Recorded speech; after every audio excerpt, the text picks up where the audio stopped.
देखस जब मोर नजर तोर मन खो जाथे।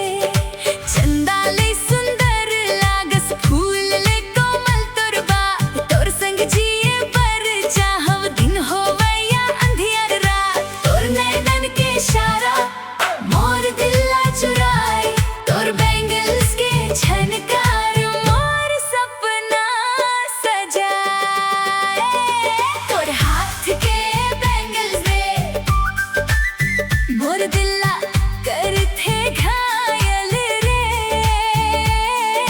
छन छन बाजे जब रानी बढ़ जाथे मोर पागलपन रे। तोर बैंगल्स के जादू माँ मोर सांस अटक जाथे।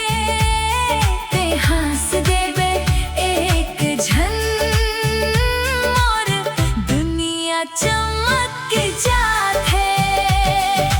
माया के रंग में रंगाए, तोर संग नई दुनिया बसाए। तोर हंसी के रोशनी में मोर हर सपना मुस्काए। सावन के फुहार जैसे तोर माया बरसत है। तोर बैंगल्स के सुर में मोर दिल धड़कत है। छन छन छन छन बाजत रहे तो